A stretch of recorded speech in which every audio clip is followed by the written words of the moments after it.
Colburn, and today I'm going to talk briefly about psychoacoustics. It's a pretty heavy subject, but we'll get as far as we can. This is a condensation of a 4-hour lecture down to 1 hour, and then Damien said it's 30 minutes, so we'll see how far we get. So 5 minutes. So psychoacoustics are sounds that kill people. Not really. It is the study of the structure and function of the ear.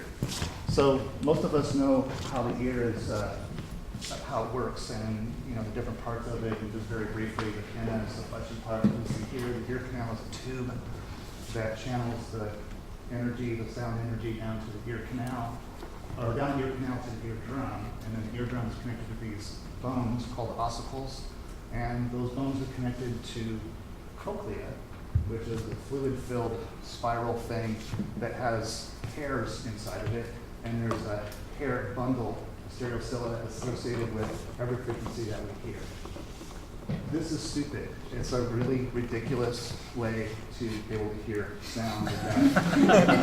Air pressure moves this drum, and these bones sort of go like this and knock on a bag of water and move some hairs back and forth, and somehow we hear that way.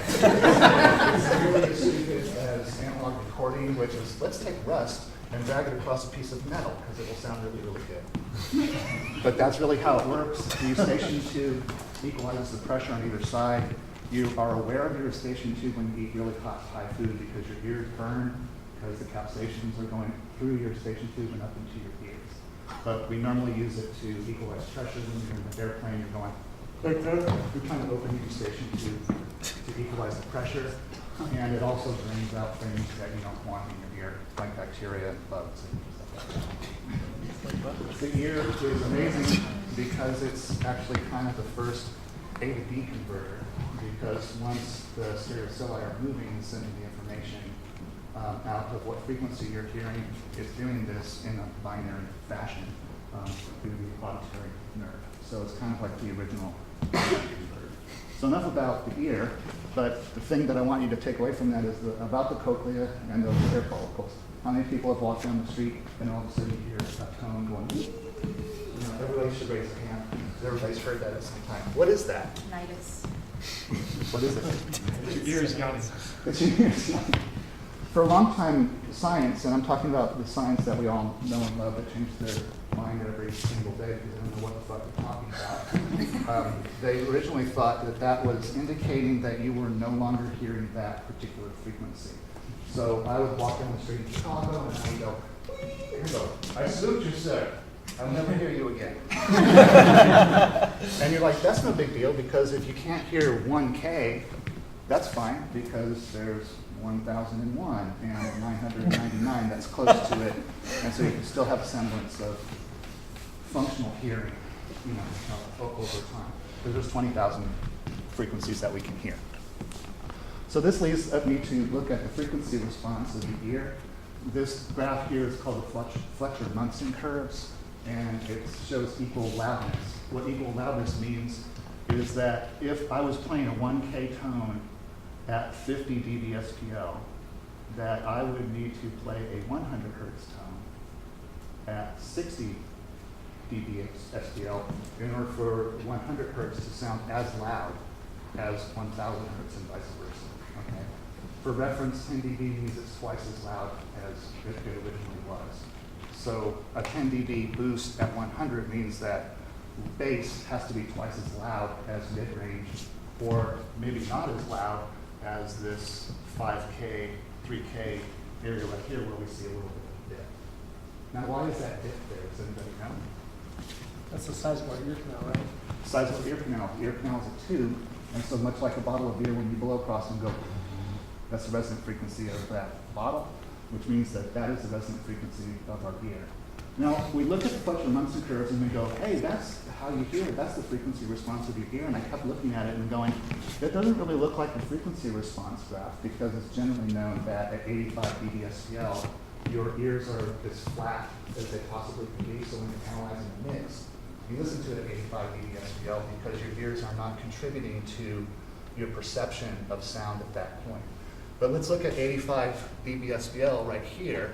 That doesn't really look flat to me, but it's not going to be flat, but that's as flat as it's going to get. If you reduce the volume, then you hear less low end and less high end. If you increase the volume, your ears start to compress in anticipation of getting to a loud level where your ears are going to start bleeding. Okay? So it's like the built-in mechanism. So in a way, monitoring any kind of sound at a loud level above 85 dBSBL, you're actually kind of putting a limiter on your stereo bus, which is your ears at that point. And that's why that recommended 85 dBSBL is recommended. But that still doesn't look like a frequency response graph to me at all until I did this. I inverted it. I'm like, that makes sense, because as we go down in volume this way, now we see the roll-off of the bass and the roll-off of the high end that we normally get when we're listening to things at a much higher level. And we also see now this boost at the 3K range, 3-4K range, which is indicative of the resonant frequency of your ear. So it also helps us understand that if we want something to really cut through a mix, and we want somebody to hear it, then you boost 3K or 4K on there, and it cuts through, because babies cry at that frequency. And you go, ah! So you want people to pay attention, and you go, ah! Like that, and it works. All right? That's why all of black metal, the guitars are EQ'd at this range. They cut through, you drill through your skull all the time. You go, like that, okay? This is our area of audibility. Based on the Fletcher-Munson curves, it shows that we have a threshold of hearing here that's 0 dBSBL. You'll never hear 0 dBSBL in your life. Why? Because if you heard it, you'd be dead. And the reason I'm saying that is that an anechoic chamber is a chamber you can go and have a reverb, and it's the quietest place on earth, but your heart pumping and your blood rushing is louder than 0. And so you can, in order to hear 0, you would have to stop living in order to hear it. And I know for a fact that those are going to be my last dying words. 0. Because my blood finally stopped running, and I was able to hear 0. That's where we begin to hear. And the din of any room is far above that and sort of masks that area, so we don't hear it.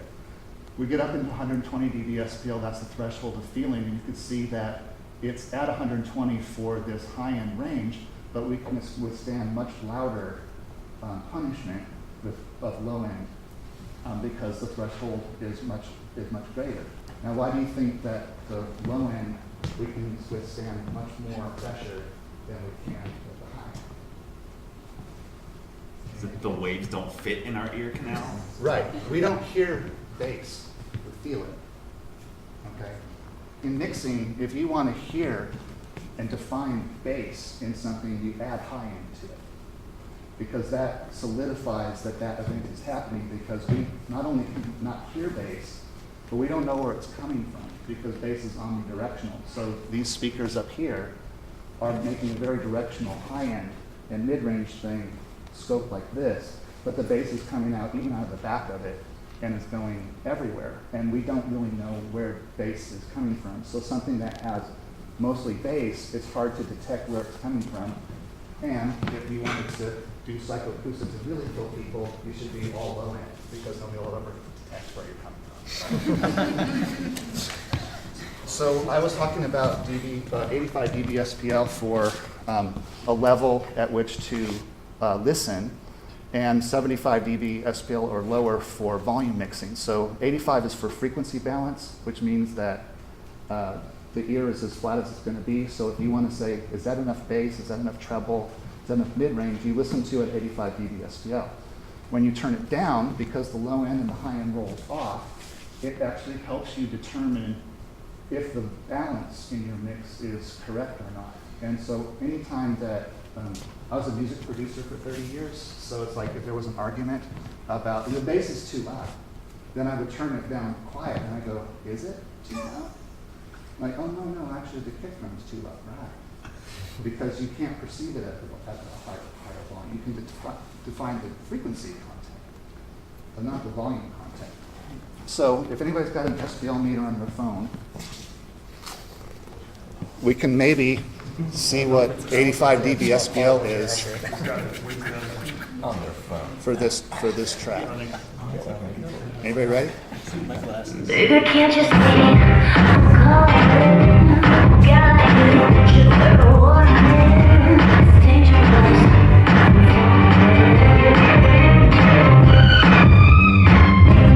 Okay, so that's 85 dB SPL right there. It's 78.7 here. Right, and the phenomena of acoustics in general is that if it was 85 dB SPL here, and he was measuring the sound from that speaker, if I have the distance right here, it's going to be 6 dB louder, or quieter if I double my distance. And it doesn't matter if you're 1 inch away from it and double it to 2 inches, that's a 6 dB reduction, or if you're 1 mile away, you have to go to 2 miles away to get a 6 dB reduction. If you double your distance again, it's a 12 dB reduction, right? And 10 dB is half as loud as it was before. And so it's like we've now solved some problems maybe by doubling the distance. So that wasn't really that loud, right?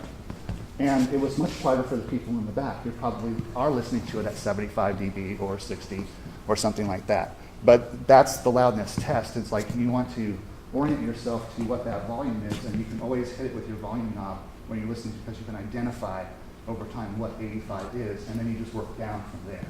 So using this test and bringing the volume down, what is the loudest thing in this mix? Baby, can't you see I'm calling? Got What is it? you better warning.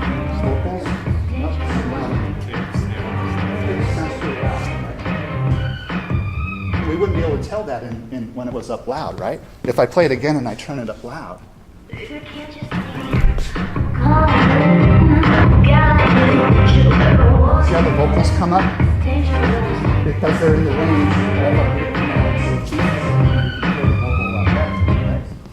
The loudest thing in this mix is this acoustic guitar. Baby, can't you see I'm calling? Got you better warning. That's the loudest thing. It's dangerous. Now you're asking yourself, why is he using Britney Spears to demonstrate this? Because this particular song on that album in general, in my personal opinion, is a perfect pop record. And this song in particular is genius in the pop realm. It's very, very well mixed. It has the whole range of frequencies. And the other reason I'm using it is I actually really don't like Steely Dan, which is what people used for reference. I just don't like it. This gets more laughs anyways. So now we look at the audibility range of non-humans. We talked about humans, but what about non-humans? One error in this diagram is the elephant doesn't not hear between this point like you would expect. Dark line is humans. You can see that dogs hear pretty much the same as we do, but like a little slightly higher. The elephant here is extremely low and not very high, because their communication system is within this low range in which they can hear. And the mouse, the poor mouse, doesn't even start hearing until about 5K, but can hear up to, say, 150K. And the dolphin is genius. It starts down here and range pretty close to humans and can go up to 200K hearing, and that's again based on their communication system. It's like all high-end stuff that they're shooting through the water and can communicate back in that way. But it also tells you why you would think that elephants are afraid of mice, and they're actually not afraid of mice. There's some Mythbusters about that where they proved it by putting a mouse inside of a hollowed-out piece of elephant gum and putting on the track where the elephant was going to come by and opening it up when the elephant came by. And what was really fascinating about it is that elephants just like going, I'm the largest animal here in the jungle. Whoa, there's a mouse. This thing must go over here. And then when we went past the mouse, then the elephant went back on the track and went through. And I go, see, the elephant's not afraid of the mouse. It's just that the mouse came out and go, I'm here. And he could hear it. And he's like, oh, thanks for letting me know. And just like walked around and did the mouse. That's what was happening. But what does the mouse hear? What does Britney Spears sound like to the mouse? That's how the mouse hears it. using that curve of frequency range and then linking this to what how a mouse would hear. This is what the mouse is proven to. So that leads me to talk about transfer function of our ears. The transfer function that I'm showing right here is the transfer or the frequency response of the ear canal. What do you notice about it?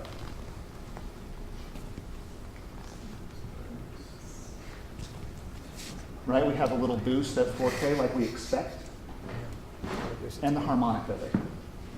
Okay. At 8K, so it's doubling that frequency, which makes sense. It's harmonically related. Whatever's going to resonate fundamentally for that frequency is going to do that at a doubling, tripling, quadrupling of it. So this is saying that the ear canal EQs the sound in this way into our ears. So for reference, Britney Spears' Full Fidelity. Baby, can't you see I'm calling? Got you better warn me. It's dangerous.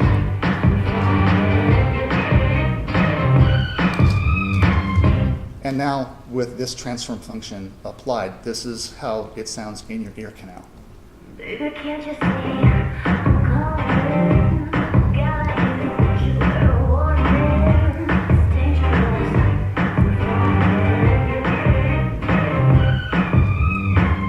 What do you hear? What's the difference? Muffly. A little muffly, right? Why? It's obvious because this EQ is applied opposite, so I'm taking out 4K and taking out 8K in this fashion, which means that it's going to sound muffly because I'm losing high end. But that's what it sounds like in the ear canal.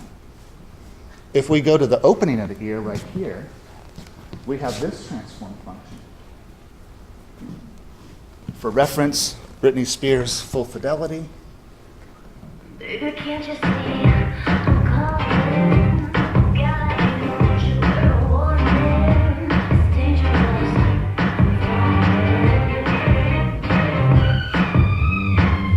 And at the opening of the ear canal, this is what the pinna does to your sound. Baby, can't you see I'm calling? Got you better warn me. It's dangerous. Even more muffled, right? If we combine it together, we get this sort of EQ. So this is the combined transfer function of the opening with the ear canal response, which sounds like this. Baby, can't you see I'm calling? Got you better warn me. It's dangerous.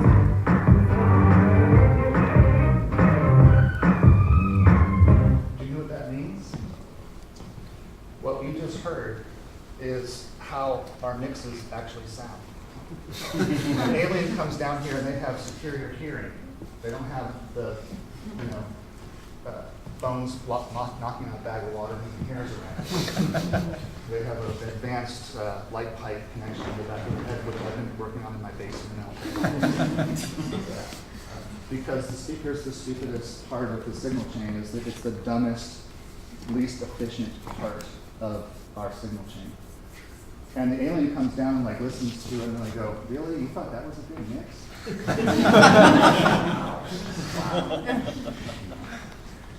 So when you think about this psychoacoustically, it just means that you can manipulate this sort of thing and trick people into thinking that they're hearing things that they're not hearing. And psychoacoustics is a very deep subject. There's all kinds of phenomena that we could talk about for an entire day or weeks about it. But it's this sort of thing that makes me go, wow, it's like we really can't trust anything that we hear ever, yet we're in an industry that relies on us listening to things and creating content for people that will listen to things.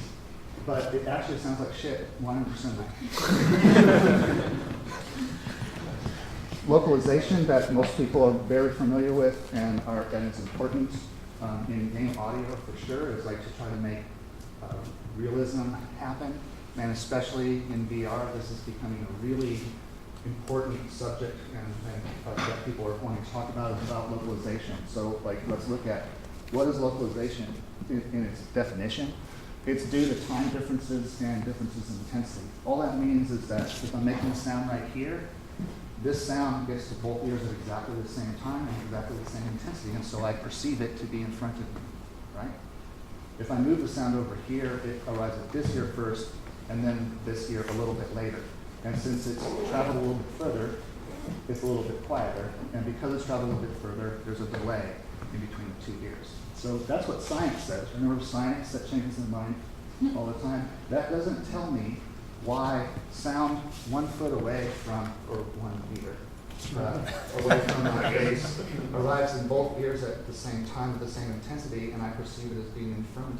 And now the same sound 1 foot above my head is also arriving at both ears at exactly the same time with exact intensity, but I can hear it and detect that it's above my head. Why? Frequencies shaped the ears. Yep. So that's where the pinna comes into play. Now everybody's pinna is unique, like a fingerprint, which means that the EQ system that it puts on is also very unique. So I don't know what you hear, I don't know what you hear, I don't know what you hear, I don't know what you hear, but somehow we all get together and we agree that what we're listening to sounds good, but the alien knows it sounds like shit. And I also forgot to announce at the beginning of it, if you have a question, ask me now instead of saving it for later. So I know because we get into this, it's like something comes up. Yeah. I wanted to go back to the frequency curves. The Fletcher-Munson curves. Well, not the Fletcher-Munson, but The transfer functions. in your stuff. As far as plugins, like, and just our DAWs and everything, is there a way to know who's taking those into account and who isn't? You mean the HRTF functions and like Not the HRTF function, but the spatialization plugins? the pin in the inner ear, like the reinforcement over and then on certain frequencies. I'm not understanding. Just yeah, maybe it's a longer question than I can. No, go ahead. Do it. But so that exists. But so I was asking like what plugins are you talking about? it's, Oh, any plugin, like how it's going to sound. it might be easier to ask a plugin.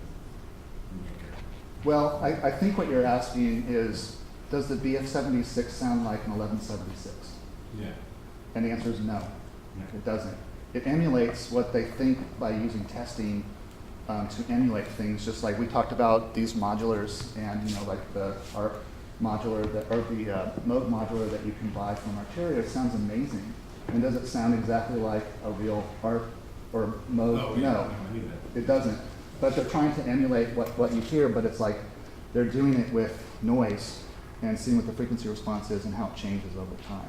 But I mean, that does lead to a question too about spatialization plugins and like how that is working and how it uses this and the pin and stuff to make you perceive sound coming from different places, even though you have headphones on.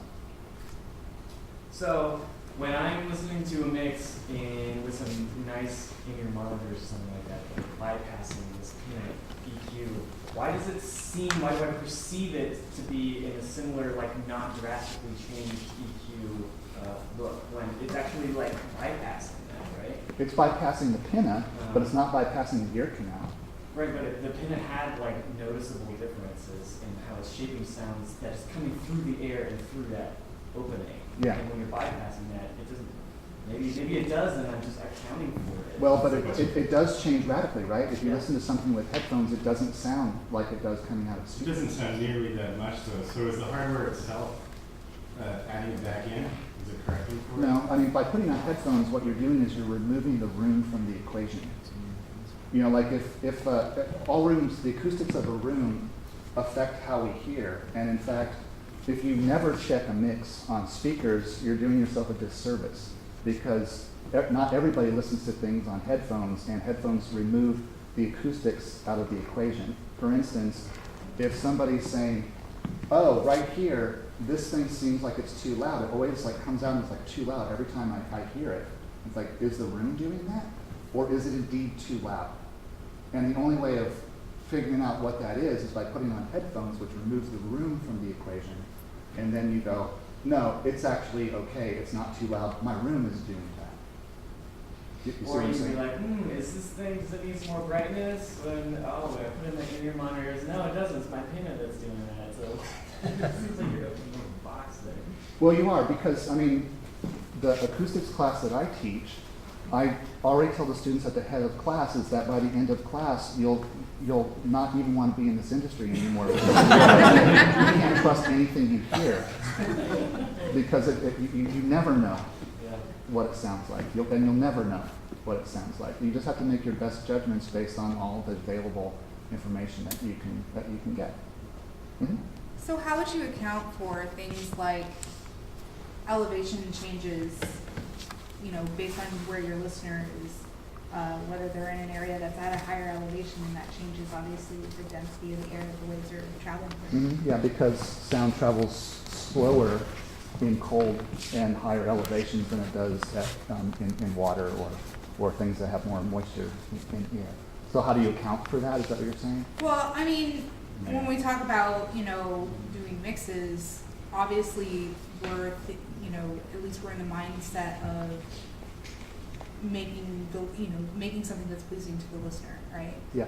And is that something that we just throw out completely when we're doing a mix, just because that's not something we can truly account for, or? Okay, I know what you're saying. Yeah. Rule of thumb is that you should always mix for the highest fidelity that the end user is going to have. Case in point, and this is a more of a music reference, like I was working with a band and sending the mixes to them. They were there, you know, with me when we were recording, but now they're gone and on tour and they're listening to the mixes, you know, in whatever situation. I don't have any control over that, right? But they're listening to it on systems that they're familiar with, and they listen to normal music, so they can make a judgment call on, like, this doesn't have enough bass, or, you know, it doesn't sound as loud as this, or whatever. And the thing that kept coming back from it is like, we're going to have to do something about the bass, because, like, I just don't really hear any bass out of my laptop speakers. The speaker's this big. There is no bass in that. And they're like, yeah, but, you know, like, a lot of our fans listen to our music on their laptops, and we want them to have a good experience. And I go, most of your fans are listening to music that they stole from you on their laptops. And I go, the last thing I want to do is I want to EQ a record to appease somebody that stole it, when the dude that just paid $25 for the vinyl and has, like, a semi-decent system at home and puts on the vinyl and goes, this thing sounds awful. Like, why is it so bassy? You know, oh, because I had to boost the bass so it sounded good on a laptop, you know, for the guy that stole it, right? And I'm like, here's all the people that buy the music or steal it or listen to it, and the bulk of the people are right here, but they don't really give a shit what it sounds like. And then there's these people up here, this 5% of people that actually care about how something sounds. And those are the people that you work for. Because if you deliver the highest fidelity there, who cares what they hear? Because they don't even care what it sounds like. They're listening on a laptop, you know, or with earbuds or whatever. And so it can always get worse. It can never take something that's shitty and make it sound amazing, right? You can't do that with CDs, actually, but it costs $25 to make CDs sound really good. Any other questions? Yeah. So you prefer to mix just the highest fidelity rather than thinking about the base audience of who's going to listen? Like, it might be I'll give you a different. current example. I am currently starting to work on a HoloLens project, and the HoloLens fidelity, the bandwidth fidelity of the speakers that are in the HoloLens is flat from 10K to 700, but the 700, I shouldn't say flat, it's flat from 1,000 to 5K. And after 5K it starts to dwindle down a little bit out to 10K, and then it just cuts off. And then from 1K down to 700, it's like this linear slope, and there's nothing below 700. So it has very little fidelity as far as a playback system. But it's not designed to give you the full experience, it's supposed to enhance your experience. So do I mix for that bandwidth? Or do I mix for this little jack in the back that you can plug headphones into, and then you can get full fidelity? So I need to mix for full fidelity because somebody might experience that, and the unit itself will EQ it to sound like shit. Right? But in a way, you have to actually mix for both. You have to check for both. You know, I thought, there's no low end in this, but then I plugged in the headphones, like, oh, there is low end. Right. It exists. It's just not being played back through that device. Alistair? I made a game for Kindle. I I made it less bass than normal because I knew a vast majority of the users were gonna sit on a toilet and play a speaker. So I did a compromise, and it did not have as much bass or speak as headphones is not. I think you need to. But it doesn't you do sound- need to take into account, but it wasn't complete crap. Right, it doesn't sound tinny on a regular system though, either. It wasn't as full bass as I would have liked. There was a compromise. I think it is a compromise personally. For what, like the HoloLens Yeah, example? you do have to compromise it. I'm not saying, I don't mean highest fidelity in frequency range, I just mean that if you are making it so that it sounds good on a compromised device, you're negating the people that actually want the full fidelity experience. That's what I'm saying. I mean, on top of that is that vinyl records, like really great, like classic records. Like I had a record mastered by a new guy, and I listened to it and go, this sounds amazing, but it's really quiet. And I'm like, why is this so quiet? Because I put on a Bowie record and it sounds really fucking loud, you know? And he's like, yeah, but those records were engineered for vinyl. There's nothing above 10K and there's nothing below 50 on that. And it was like, yeah, but they sound really bassy, you know? Like there's good bass on it. It was like, because those engineers knew what they were doing, they didn't need 40 or 30 to put bass into it. They knew that bass actually exists at 60 or 100, and the vinyl could reproduce that. And you can still get that full fidelity. We don't need to have 808 subs on everything. Yeah.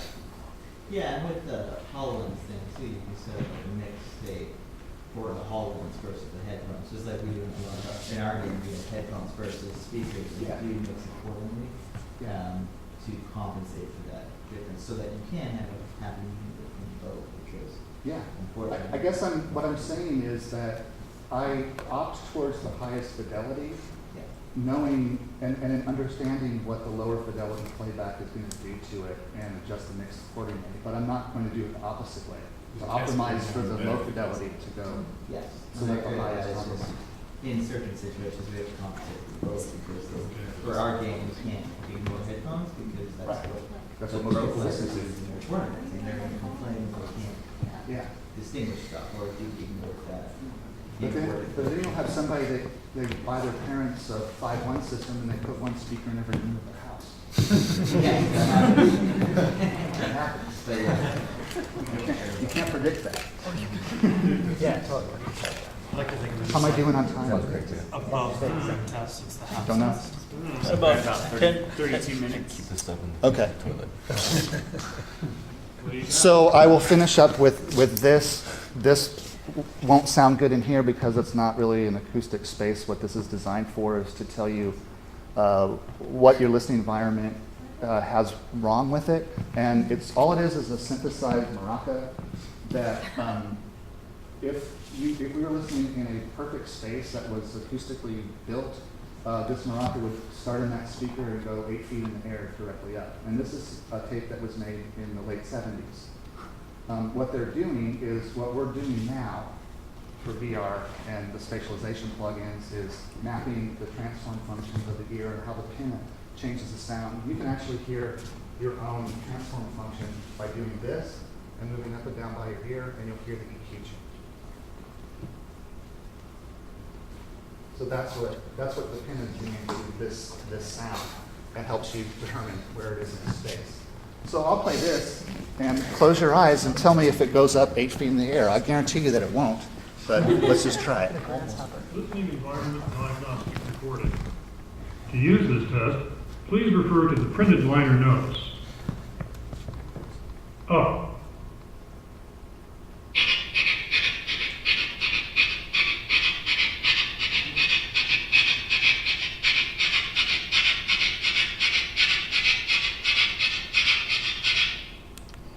Anybody hear anything? Did it move at all? Easy. Yeah. And everybody's going to hear something different depending on where you are in the room. But like that's the impetus of everything that we're doing with spatialization now is like taking that information and applying it to objects so that you can place things wherever you want in 360 space. Personally, with my research that I've done personally in it, none of them work very well for height yet. But, Human hearing doesn't work well for that. right. We don't hear it much up here. Our Yeah, so world it's is not like something this. you can really simulate. You can Yeah. simulate it as good. But I as you want can to. hear it, which is I want to. Because when that crow is up there and I walk under and it does that clicking sound, I can point exactly where that crow is, like that. But if I do a Well, where do simulation. crows usually come from? Right? If a tiger was flying over, if there was a tiger on a crane, well, we never hear tigers anyways, but you know. In Canada, there was a beaver on a crane above us, and it made its chirp. We'd probably look at the beaver down and not into the sky, despite the fact that it's in the Yeah, sky. exactly. So context is really. The tiger on the wire, I like that. Any last questions? We didn't even get to talk about delays, but maybe next time. Part B. Right. Thanks.